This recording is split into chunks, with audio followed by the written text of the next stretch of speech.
A lawmaker urges Comelec to postpone the 2022 elections, saying people are afraid of catching COVID-19. But Comelec points out the date of the polls is mandated by the Constitution, and that calls to postpone it should come from Congress and the President. We now go above and beyond the headlines with Pampanga Representative Mikey Arroyo. Good evening, Congressman Arroyo, and thank you for taking our call.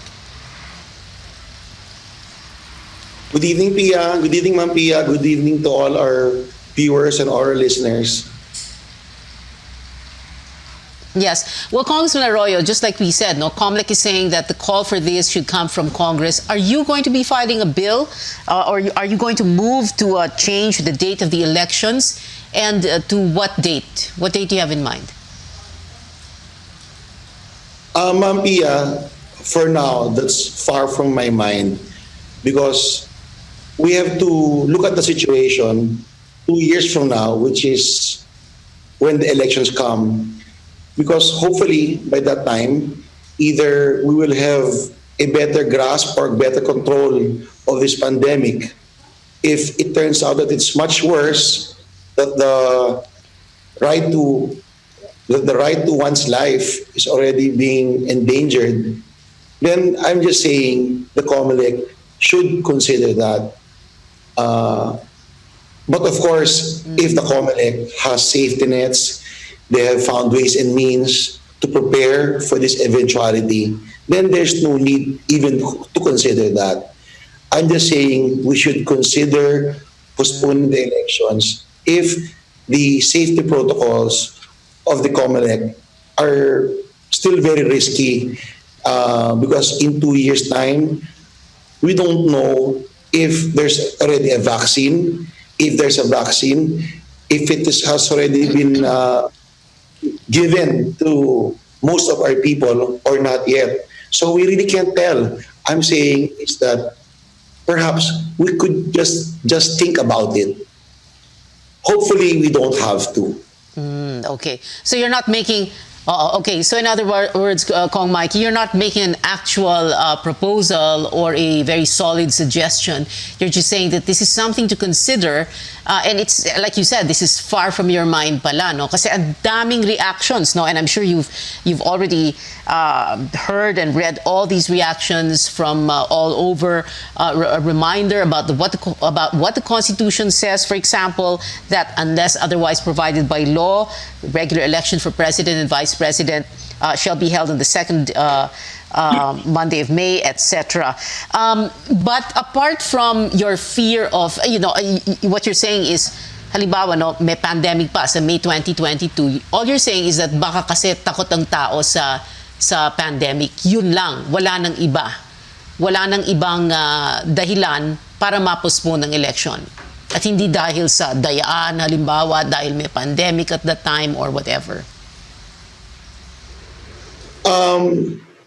Masyadong malayo na po yun. For me, as I said, if they are too scared in 2 years' time to even go out and participate, then we also won't hear the voice of the majority.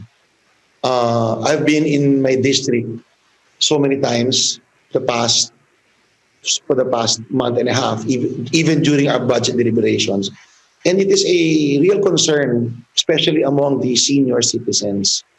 They're asking what the Comelec will do. I said I will ask them during the budget briefing, and I asked them, and they seem to have a plan for that.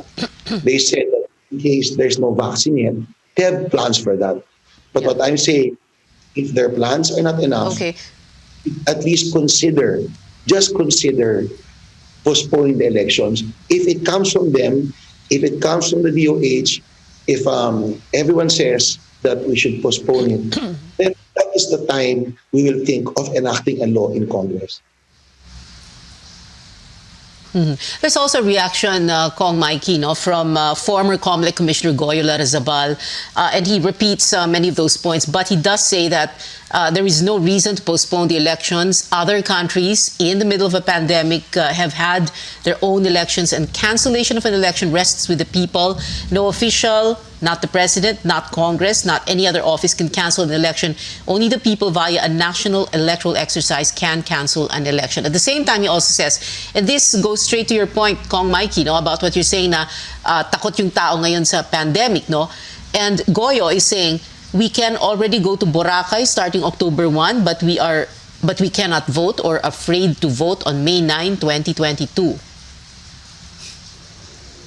You know, if elections were held today or tomorrow, then I believe we can all vote. But we don't know what the situation will be in 2022, May of 2022.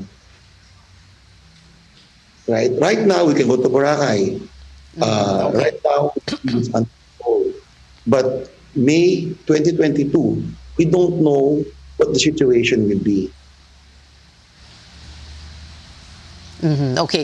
There was also a very interesting reaction from Secretary Teddy Locsin on Twitter, and I'm sure you read it or you were told about it. No, very choice words. No, but at the same time, there's another point here. No, na if elections are postponed, and again, like you said earlier, no, this is something to consider. If elections are postponed, kasi ang mangyayari nun, ang terms of the president and the VP hindi rin naman pwedeng i-extend. So ano yung gagawin natin?